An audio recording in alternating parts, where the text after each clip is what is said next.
রবিবার আমবাসা টাউন হলে পূর্ব ত্রিপুরা লোকসভার প্রার্থী প্রীতি সিং দেববর্মা সহ রাজ্যের মুখ্যমন্ত্রী ডক্টর মানিক সাহা সাংগঠনিক বৈঠক করেন। এদিনের সাংগঠনিক বৈঠকে মুখ্যমন্ত্রী ডক্টর মানিক সাহা বলেন, একমাত্র প্রধানমন্ত্রীর গ্যারান্টি জনজাতি এবং রাজ্যের সার্বিক উন্নয়ন সুনিশ্চিত করতে পারে। তাই আসন্ন লোকসভা নির্বাচনে প্রতিটি বুথে বিজেপির জয় সুনিশ্চিত করার লক্ষ্যে আমাদের আরও বেশি করে দায়িত্ব নিয়ে কাজ করতে হবে। এদিনের সাংগঠনিক বৈঠকে উপস্থিত ছিলেন মনোজ কান্তি দেব, টিঙ্কু রায়, বিজেপির রাজ্য সভাপতি রাজীব ভট্টাচার্য সহ অন্যরা। রবিবার আমবাসা টাউন হলে ধলাই এবং খোয়াই জেলার 12টি মণ্ডলের কার্যকর্তা সহ বিভিন্ন স্তরের পদাধিকারীদের নিয়ে পূর্ব ত্রিপুরা লোকসভা আসনের নির্বাচনের প্রস্তুতি বৈঠক হয়।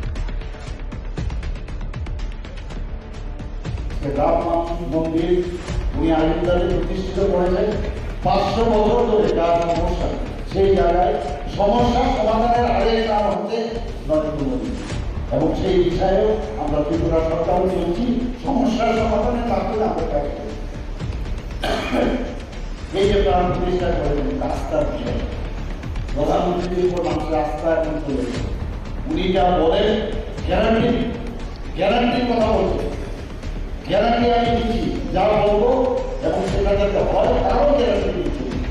আপনাদের এখানে প্রথম আমার মনে আছে এই অ্যাসোসিয়েশন ডিস্ট্রিক্টে আমাদের শুরু হয়েছে, উনি গ্যারান্টি জানি রাখবে। উদ্দেশ্যটা কি, যে যে বেনিফিশিয়ারি স্কিমগুলো করেছে সাধারণ মানুষের কাছে পৌঁছেছে কিনা সেই বিষয়ে কাজ করেছে, এবং সারা ত্রিপুরাতে এই ভ্যালুগুলো ঘুরেছেন। অনেকে জানে না, অনেকে কিন্তু সেগুলো জানে না।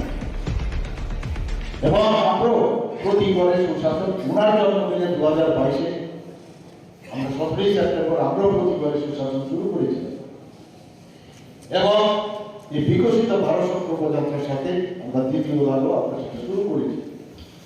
মানুষের সমর্থনে আমরা সরকার গঠন করি, এবং মানুষের যদি তার দুঃখ দুর্দশা তার সমস্যা যদি আমরা সমাধান না করতে পারি তাহলে আমরা মানুষের কাছে যাবো কি? এই যে এখন আপনারা যাচ্ছেন মানুষের কাছে প্রতিটা ঘরে যে যাবেন কি নিয়ে যাবেন, এত কাজ আমাদের বেনিফিশিয়ারি স্কিম বেনিফিট আমরা কাজ করে তারপর মানুষের কাছে যাবে।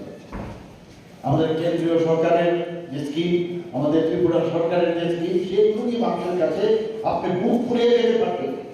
প্রধানমন্ত্রীর আশীর্বাদ চাইছে এই কথাটা কি আপনি বলতে পারবেন?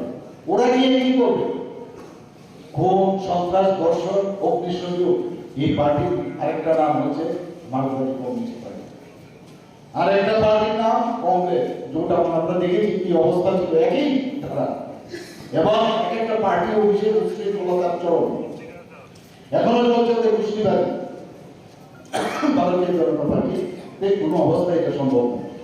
আপনারা দেখেছেন 2023-এ অনেকে বলেছেন, আমাদের মাননীয় সভাপতি খুব সুন্দরভাবে বলেন আইফোন 2023 নাকি প্রায় একসাথে হয়েছে, প্রায় আইফোন তো একদম নিজেরাই গেছে। তো এই অবস্থার মধ্যে কোনোদিন ভাবিনি যে ত্রিপুরাতে কোনোদিন শান্তিপূর্ণভাবে ইলেকশন হতে পারে। আমি বারবার বলেছি, আমাদের পার্টির প্রেসিডেন্ট উনিও বলেছেন যে কোনো জায়গার মধ্যে আমরা না গুন্ডামি আমরা যাবো, কারণ আমাদের পার্টি গুন্ডা পার্টি না, এদের মতো পার্টি না, আমরা অত্যন্ত সুশৃঙ্খল পার্টি, এবং মানুষ সেইগুলো দেখে জনতা জনার্দন। এবং 2023-এ আমরা যে ইলেকশন করিয়েছি সেই ইলেকশনে আবার এই পুরনো সমর্থন মানুষ আমাদের দেওয়াতে আবার দ্বিতীয়বারের জন্য ভারতীয় জনতা পার্টির সরকার গঠন হয়েছে। ভাবতেই পারা যায় আগে তো আমরা এগুলো একটা নর্মাল বিষয়, সেই কারণে বাইরের থেকে মানুষ আসছে, এখানে ইনভেস্টাররা আসছে। আমরা এটাও দেখেছি যেখানে ধর্মপুরের ইলেকশন এবং বক্সরের ইলেকশন, সবাই বলছে এখানে মাইনরিটি বিজেপিকে ভোট দেবে না, সিপিএম এর এত গড় ছিল সেই জায়গার মধ্যে আমরা 30,000-এর ভোটে বক্সনগর আমরা দিয়েছি। শুধু তাই নয়, সেখানে জামানত আমরা করে দিয়েছি। আপনারা সবাই জানেন যেখানে আমরা ধর্মপুরে মাত্র 3,500 ভোটে জিতেছিলাম গতবার, সেখানে 18,000 ভোটে আমরা দিয়েছি। সেটা হচ্ছে ভারতীয় জনতা পার্টির সরকার, যেখানে